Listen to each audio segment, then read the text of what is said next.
Alright, we've reached the end of Season 4 of Fargo with the 11th episode, and there's surprisingly little to talk about. It pretty much... That's what's really interesting about this is how it's the shortest episode of the entire season. Like, it doesn't even break 40 minutes, and that includes a post-credits scene and the rest of the credits. So, I don't know if maybe they... Because it still felt like we were building to something rather significant, but once the episode starts and goes in the directions it goes, it starts to make you think, did we wrap up too much too early? Like, did we wrap up too much before this? Because I've been talking about and building up to the fact that usually when shit really, really goes down is the next to last episode, and oftentimes the next to last episode can be more thrilling than the finale. And it's I don't know, because we start off with a montage of the dead.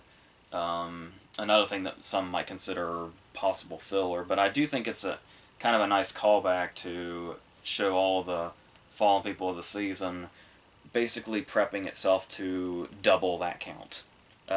So there is that. And we immediately start off with Josto wrapping some things up, where he gets really, really drunk after he's mourning Gaetano's death, and this appears to be what leads to his downfall. Is this so? When we talk about the idea of Gaetano going out the way that he did, and it seemed like kind of abrupt, but it was funny and weird and shocking because of that. It's also the case of it's the most absurd things can have like big consequences, because it kind of seems like there's a chain of events starting with that, and then Josto's reaction to it. Because while Josto is drunk while he's mourning Gaetano is when he decides, I'm just gonna take care of all my shit. I'm gonna kill my future father-in-law, and I'm gonna kill Dr. Harvard finally. And that what was weird about that was that I was thinking back, and it was like when they set up the whole Dr. Harvard thing. I remember in like the first episode that I figured that was pretty much going to be solved in the second episode. I honestly probably never would have guessed that Dr. Harvard would literally make it to the finale. Because it was a little thread that just kind of came and went. And I don't entirely know how I feel about, because I defended the last episode doing the time jump when we would typically be seeing the war and the real ignition of it. But here it's just really summed up really quickly. It's like I'm gonna take the two of them and then I'm going to shoot them off screen and then set them on fire. And it's like, all right, it did feel a little rushed, but then it's the whole idea of it's not so much that event happening; it's the consequences of that event. Because it puts him like right in the worst position for the conciliary to come in and say you're overstepping your boundaries. You're like making this. You're taking your personal things and it's getting things out of control and you're reckless and all that. As if Josto was ever fit to lead. I mean, he obviously had those moments where he was climbing to power, and he was able to show it by confronting those people. But like I was saying, when he confronted, Kanan's guys in the jail, it's because they were in jail. He felt like he had so much power. And when he confronted Gaetano that first time, it was because he had a gun and Gaetano didn't.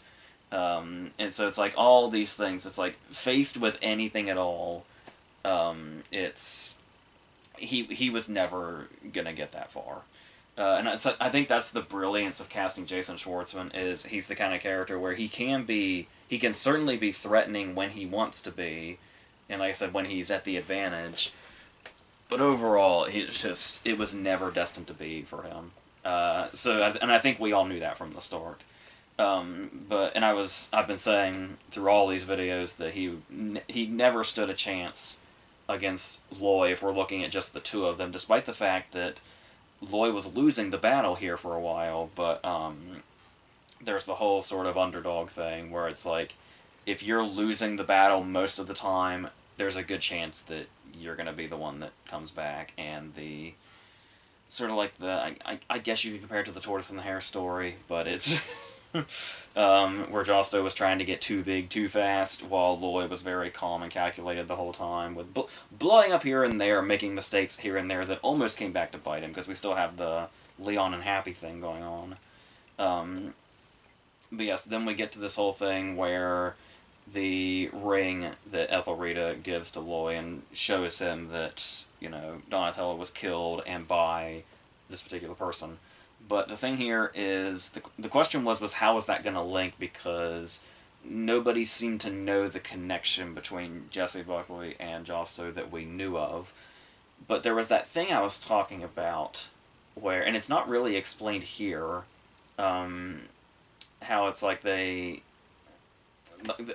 Loy couldn't have possibly planned that they would go to Jessie Buckley in the jail, and then she would say, oh, by the way, I'm totally connected to Josto, and I killed him for him, and so on.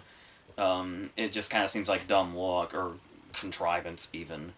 And I could certainly get the contrivance criticism, but there is the thing I was talking about through all the videos, where it was like, Loy seems to have this, like, godlike, all-seeing eye through the whole season, where it's like, there are things that there's no way he should have possibly known that he just somehow did, all the way up to Otis's backstory.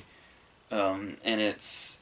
And I kind of don't mind going along with that, though I can understand if there's some sort of... if people would consider that a huge contrivance, especially pushing us into the final events of the season.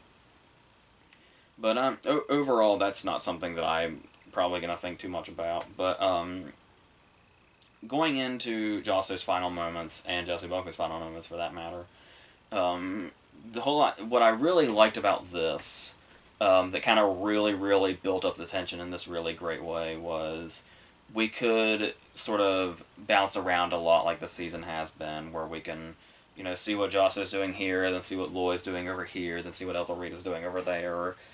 But I love that once it's revealed what's going on with Josto, when they bailed Jessie Buckley out and she told them this whole thing, and basically eventually they used this to basically convince themselves that that's probably the Consigliere just looking for power for the most part, but basically convincing themselves that Josto is not fit, and all the choices he's made, and the fact that, oh, well, if, you're responsible for your father's death, you probably killed Gaetano too.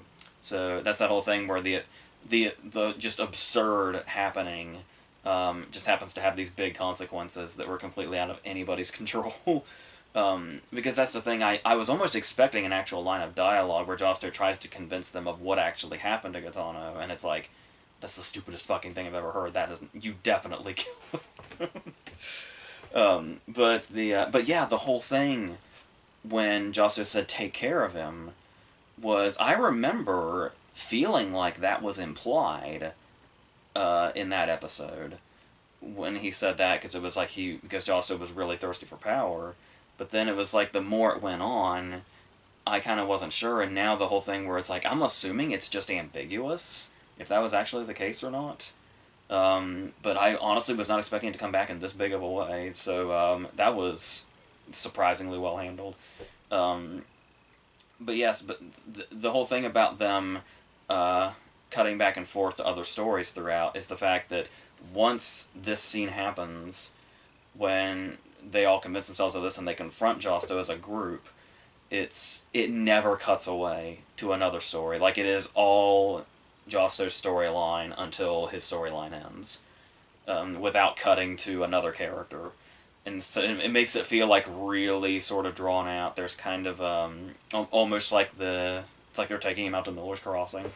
But then we get this moment when both he and Jessie Buckley are killed in this very humorously abrupt fashion that honestly would be... It would have been a surprise if it didn't go like this, just really abrupt, really quickly. But we do get one more bit of insanity from Jessie Buckley, where it's the whole thing of, could you shoot him first so I can watch him die? And this could be because of the hag outburst that she had in the car on the way there, or it could just be the whole thing. And that he's just taken out so abruptly, like just like that. Like it puts his entire arc into perspective when you see the whole journey we've made with this character and the ups and downs he's had and the roller coaster it's been, and that it just ends so quickly. Is actually like as humorous as it is. It's actually like really jarringly effective in its own way. Despite the dark humor is especially there because of how Jessie Buckley's handled this. And the thing about that also is, it's like the way she just stares at his body. It's like she was so insane. Like she was thirsty for murder. I guess whether she was doing it or watching it happen, she was thirsty for murder until her very last second of life. And it wasn't a great look, but I'm assuming that was the roach, like the ghost, the slave ship ghost that she saw reflected in the car. And I really wasn't thinking it was going anywhere like this, but the whole idea that he seemingly prevented her from killing Ethelreda by scaring her off made me theorize that it was he's not just a symbol of death in general. He's a symbol of death for like the evil. Where like he was hanging around Swanee and Zelmare also, which of course led to the death of Swanee. And as far as death regarding Zelmare, that could have meant not necessarily for her, but she was going to be the cause of somebody's. And obviously after the whole train station slaughter, I think they can be considered evil. Evil enough for that kind of fate, for him to signal their fate. And then there is that he's around right when she dies. So maybe it's and of course a lot. He was hanging around the funeral home a lot, but we saw a lot of the various people involved in the war going in who surely had evil under them in some way, were killing people in some way. So with how many people of them went in and out of the funeral home, maybe that's why he was always lingering around. It's hard to say, but and also the way he was hanging around when the canon Lona was kind of taking over the funeral home. I don't know. That's still just that could just still be a mystery. I don't know, but that's kind of where I was taking it anyway. So then we get before we really got into like the what was going on in the episode, we had this sort of opening where they kind of effectively fake us out with an early Lloyd death we might be getting. But then the way that he just has control of everything, and we see just this series of kills that straighten this all out, it does make you immediately think that like the Leon and Happy thing was supposed to be bigger. Like it was supposed to start earlier than just the episode before this one. But that probably could have been spread out, maybe like less so than the Dr. Harvard thing, or maybe more so than the Dr. Harvard thing, like stuff like that. They kind of just went in and out. Could have maybe been we could have put more prominent things in there, like this Leon and Happy thing. But yeah, so eventually we do get to Loy's fate, which is inevitable because it's one of those cases where it seems like he reaches a happy ending, and then you're like, well, this is the kind of thing, and this is the kind of character where it's like there's just no way, especially in the world that this show is set in. There's no way that he'll just kind of get a happy ending where it's like there's too much of the episode left when Satchel comes back and we have this big happy moment. As very effective as that moment is, there's still just something looming over it, like this isn't going to be over until there's like one more body. And we know all of the stuff that Loy has done, and like we were talking about, like you're never quite sure what it's going to be, but like he can do all this big criminal stuff. He can run this big criminal empire and cause the deaths of all these people and do all this crime everywhere, and it'll be like the simplest thing that comes back for him. It's like almost always the simplest thing that ends up coming back. And sure enough, his big mistake, of course, was walking up to the house with a bag of oranges. Naturally. But before that, before he's actually dispatched, there is the whole thing where he has this sort of balancing out where he he obviously wins the war by turning everybody on Josto, and Josto ends up killed. And it's like, now we're going to just go back to business, but then it turns out that most of his businesses are being taken away from him. So it's like he gets to win and he gets to lose at the same time, and you're like, is that enough of a comeuppance? That this will be where his story ends, and he can just go back to his family. But it's like, it's just, there's just no way this doesn't end in one more death. Like, it's, and of course there is a character that was kind of a loose end, and it did start to occur to me the closer we got to the end. It was like, we're not done with her. There's no way we're done with Zelmare after that, especially since she has reason to avenge a death. But the closer it got to it, the more it was like, I was able to prepare myself for, like, I mean, Zelmare is a decent character and everything, but it's like, I feel like it's a very underwhelming way for a character like Loya to go. But once again, maybe that's the point, because we were talking about how it's always the simplest thing and not like the really big climatic thing. So I suppose that's appropriate enough, but it's maybe a tiny bit more fanfare and something a bit more hard-hitting, and not something where it's like it would have been great if it was something that was more like, oh my god, I never would have thought that came back around. It was something where, like, when he gets knifed and he turns around and he sees Zelmare, the response is more like, yeah, like, that was the last loose end, so that seems about right. So it's, I mean, it's still underwhelming, even though it was, you can kind of do the process of elimination of characters that are left, and kind of get yourself there before the moment actually gets there. But, it's, so it helps that you can prepare yourself for the underwhelming, and then you can kind of see more of, like, why it's still kind of impactful anyway, but it's, yeah, it's fine, I guess. I do think it's interesting, the way Rock plays this scene, his death scene, because it's like the way Loy felt so powerful and Loy felt so stone-faced, and oftentimes kind of emotionless in the way he did it. Obviously, he certainly had emotional outbursts, but the fact that he's, like, so horrified by his own death is like something in him we haven't really seen.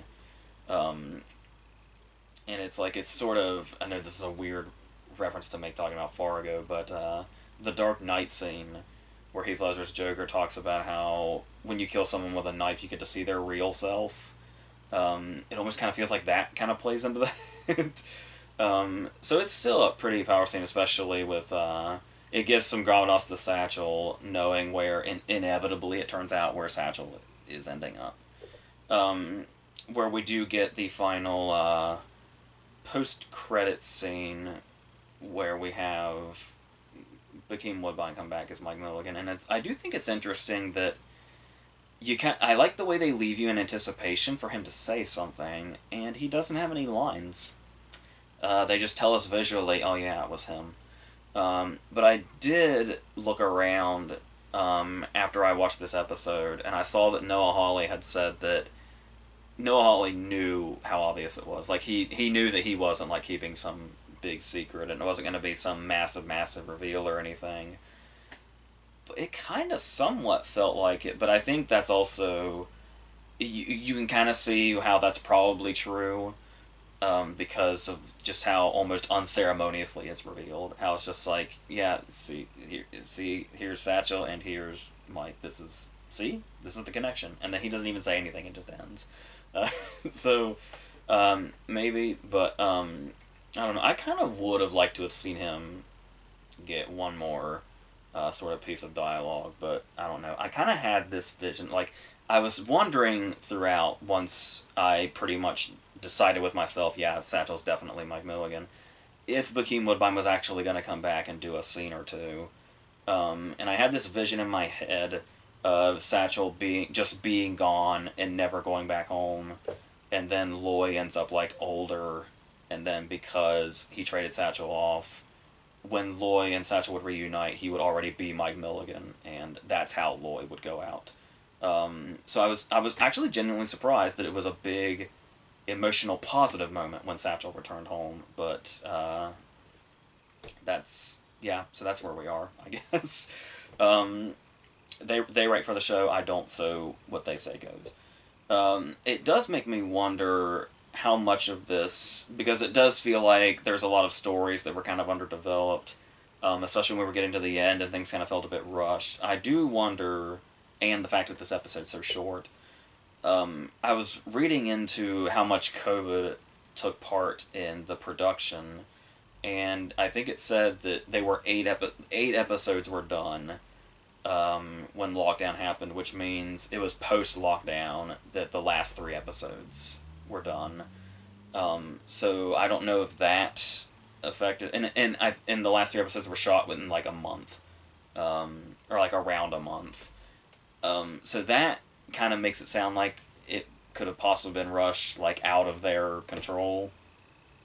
But I don't know. And of course, we do get our sort of final full circle of this is all Ethelria's history report, which is honestly a wraparound I'd kind of forgotten about. But yeah, they're pretty much the only ones. We kind of talked about Ethelrita being like the moral center, so naturally, the moral center is pretty much the only Fargo character that's going to come out of it okay, and of course her family makes it out.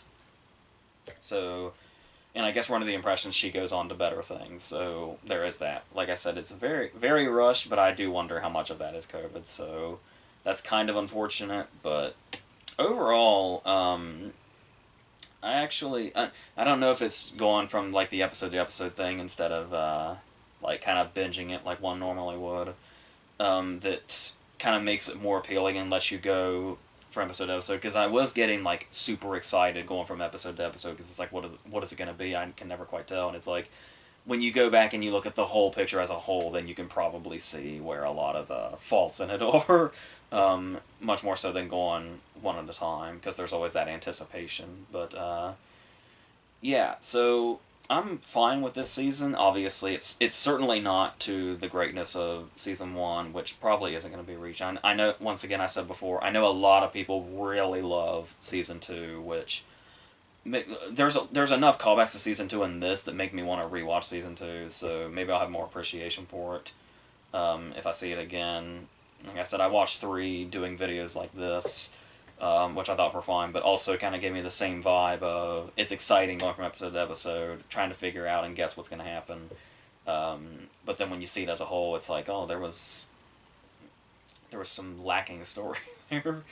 But yeah, so I didn't feel like there was a lot of filler in this one, like it feels like there is sometimes in previous seasons. But because there's so much, there's so many storylines and so much going on, which I could see being criticized, but yeah, so I'm fine with this season. And had some really some incredible performances. I love that Chris Rock completely delivered, because that was kind of the most exciting thing going into this one, was seeing Chris Rock lead it and be a character like this. And he really nailed that. So that was great. So yeah, I think that's it. I don't think there's anything else to cover. Like I said, this episode is really to the point. So everything's pretty much wrapped up. There's about as many bodies as one would expect. There is another thing.